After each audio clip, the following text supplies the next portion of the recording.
How's it going, YouTube land? Now, after that G1 attempt, I'm thinking we should go to the next continuity. That being Beast Wars. And from it, and specifically from Season 2 onwards, we have Silverbolt! Hell yeah. This is the Japanese release, under the title Beast Wars Metals, in packaging with the missiles. Do you know how rare that is? You can find one on eBay pretty easily, but almost none of them have the missiles. So to have those wing missiles, god dang crucial. So instead of talking about that, let's look at the packaging. We got the Maximal symbol here, which is just the Cybertron symbol in Japan. They classify all the good guys as Cybertrons in the Japanese fiction. While here, he's a Maximal. More on that. Here we have Beast Wars Metals. A really nice hollow foil card showing Silverbolt transforming, essentially. So it goes, I think it goes Beast Mode, Robot Mode, kicking ass with hand missiles. I'll show that off later. Tons of kanji. I assume that says Beast Wars Metals. He is C-41. Don't know what that means. Cybertron on the top. Basically the same stuff. Nice shot there of the one on the card. Here you got more kanji, because I'm not very up on my kanji yet. You got action shots of him holding the missiles, him in beast mode firing the missiles, and then of the toy on the other side. You just got the beast mode from the show and the toy. And basically you got some stuff about Beast Wars here. Ban! Don't ban Beast Wars. But you got the Maximals and the Predacons, or the Cybertrons and the Deathrons. And I guess it tells something about the metals. So like how they became metal. Which if you don't know about Beast Wars, you're about to know. We've got here Sad Pac-Man and his buddy, Don't Slap Yourself in the Eye. I don't have a good joke for that one, but Sad Pac-Man seems to work very well. Sad Pac-Man! I don't care who I'm ripping off. And you just got some more shots. Yeah, basic back. 2 Cybertrons, I don't know what that means. Made in China. Something I can understand. And on the bottom, you got Cybertron. So all the toys in the Transmetal line. Let me give you a shot. There's a Optimus Primal in both robot mode and monkey mode. Oh, so they're just showing off the... okay, I understand what they're doing. There's Cheetor, Transmetal Cheetor in robot and cat mode. Transmetal Rhinox, which didn't happen on the show. Transmetal Rat Trap. There's Silverbolt back there. And, who is that? I have no idea who that is in the background. Air Raid, maybe? I'm not sure. But then you have the Deathrons with Megatron, Inferno, Scorponok. No, that's not Scorponok. It was Tarantulas. Sorry, Scorponok died later. Sorry, I have to take this away to actually look at it properly. Yeah, there's Quick Strike in the background. There's a prototype. It wasn't a prototype. It was a Carnage, I believe. I remember his character. I can't remember his name specifically. Give me a second. I'm gonna try and look it up. Where is Rampage? That was his name. Rampage. Just came to me. Rampage. And this guy, I believe, could be Transmetal Scorponok. So, that's it for the packaging. And I don't need to actually cut away, considering I got him loose with packaging. So, there's a nice hollow foil background. You can see me in it. Hi! And you see the metals there, the little thing. Here's this card I was talking about, which I will take off. Who needs this? I believe this is where the missiles go, I guess. Here is Silverbolt. Let's get him propped up here properly.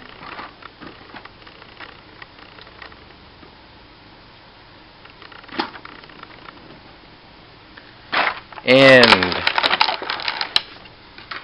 here are his missiles. So here's this card I showed you. Really like that. That is a very nice.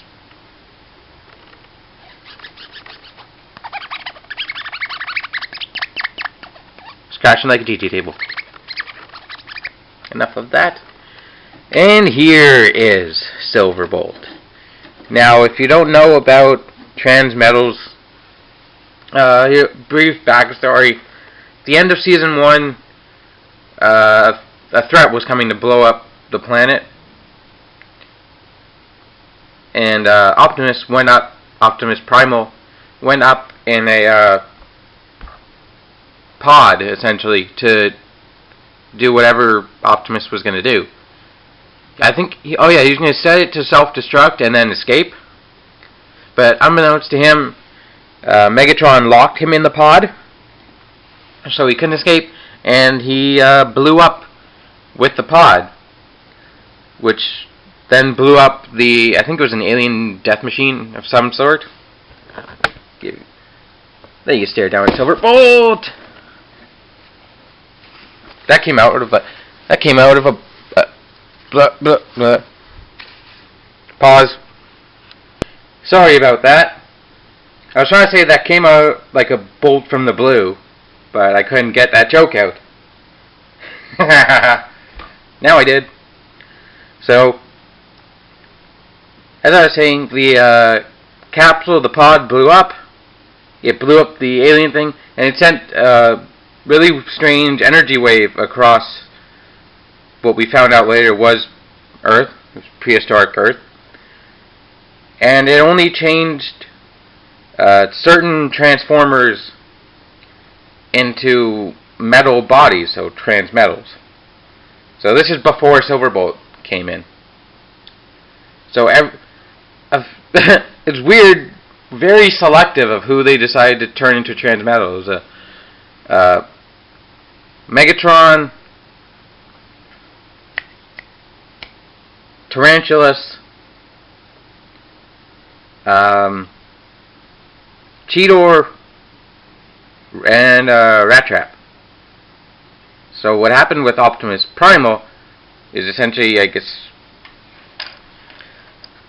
well, he blew up, so his body blew up, but Rhinox somehow found his spark, Optimus Primal spark, through the Matrix. And I think it was through the Matrix. And was able to bring him into a new transmetal body. So then you have where Season 2 kicked off with all the transmetals now. Where Silverbolt came in is somewhere in that Season 2. His body is a spark. Well, his spark is up in one of the stasis pods. And due to that wave, it gets screwed up a bit and scans two different beasts. So it scans a wolf and a hawk. I believe it's a hawk. And the body that is given to Silverbolt is what you see before him. It's called a fusor. So a combination of two beasts, obviously.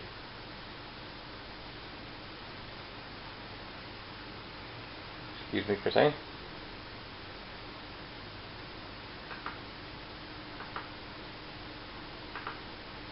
Checking on something.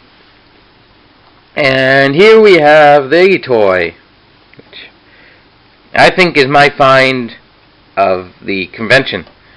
I got him for $40, which I look at that, I'm like, $40, geez. Shout out to the guy who sold him to me. You know who we are, and you rock! You rock! If you watch this video. So. Yeah, here's Silverbolt in his standard colors. He is a wolf and a hawk.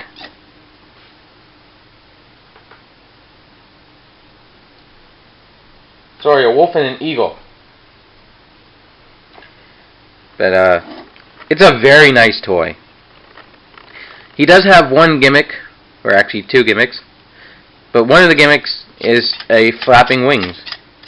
So you just pull on the tail. Not bad. I mean, I can't see any real purpose to it other than, hey, it's cool. Hey, kids are too lazy to do this. But also his wings do flap up and down. Although one gets stuck right there.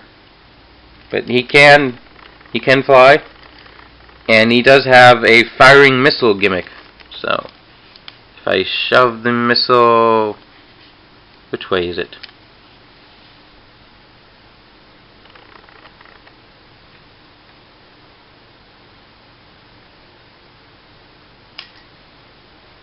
Sorry, I haven't actually tested this gimmick yet. There we go. So,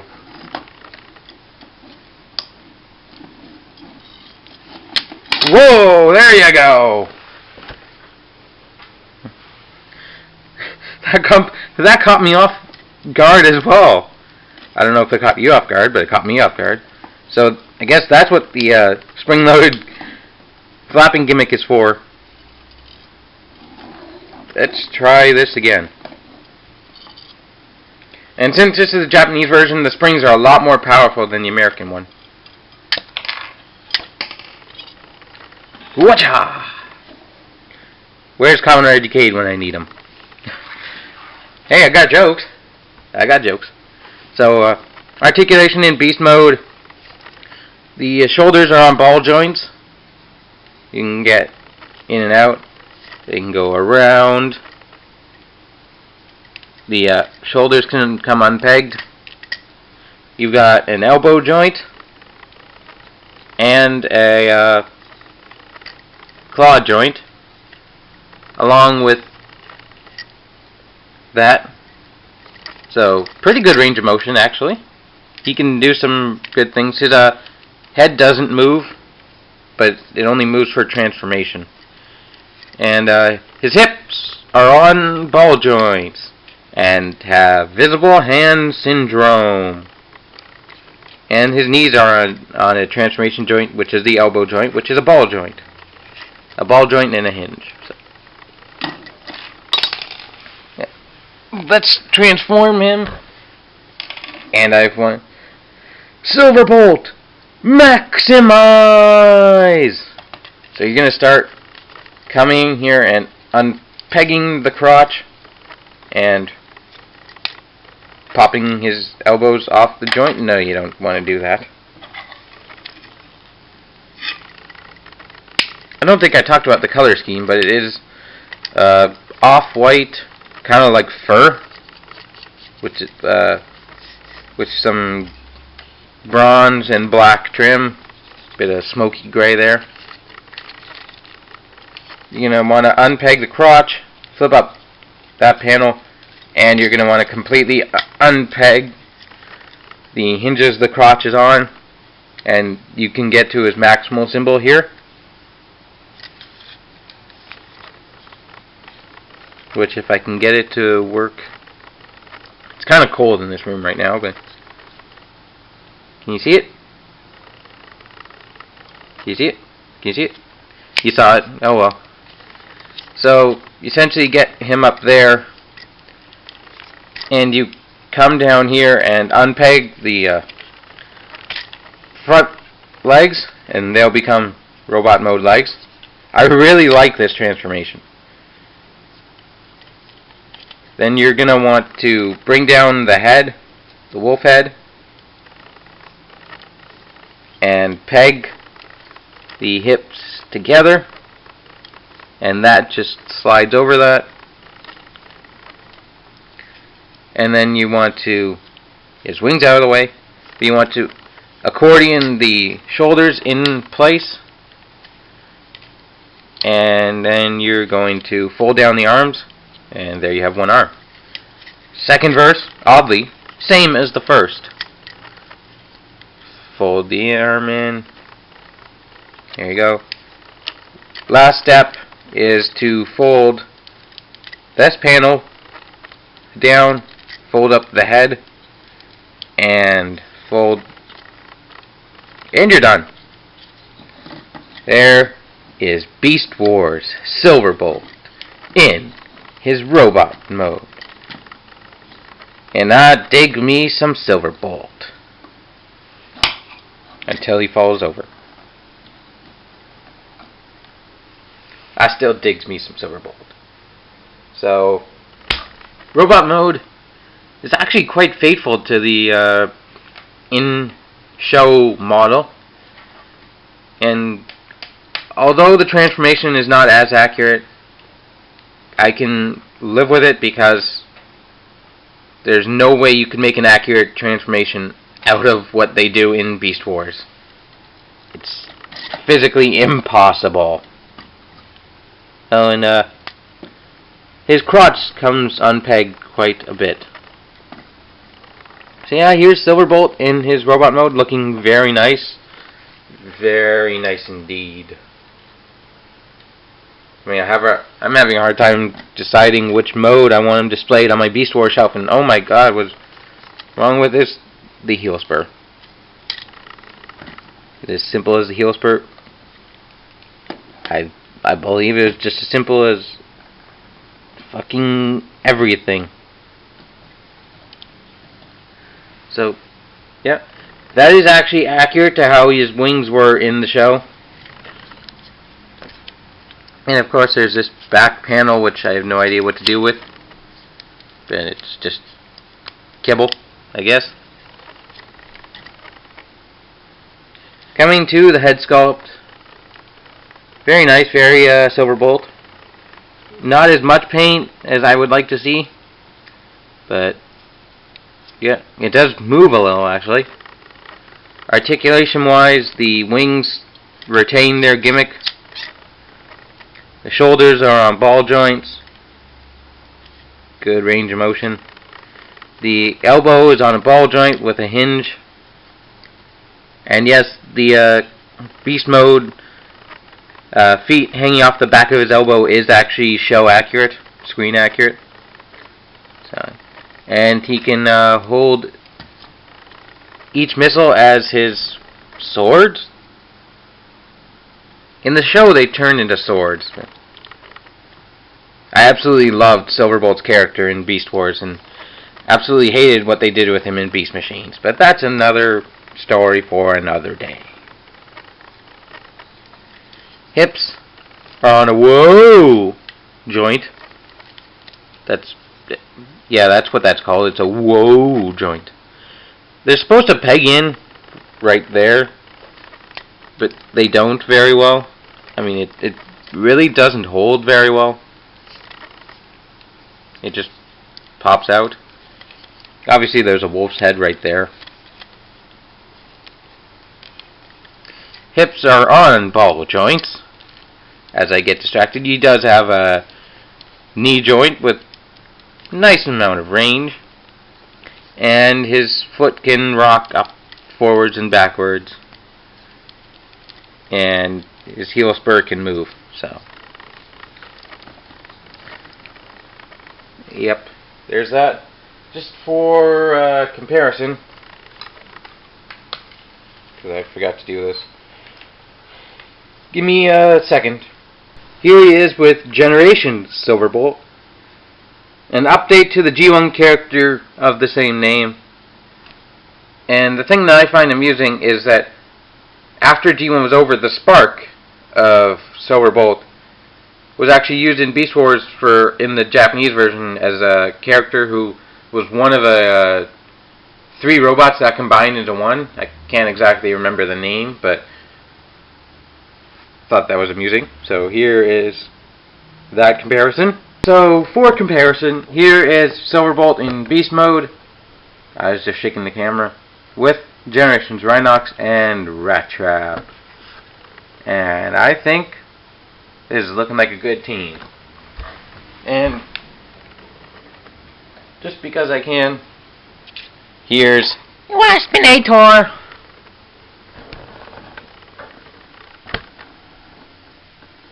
Yeah, looks good. Looks very, very good.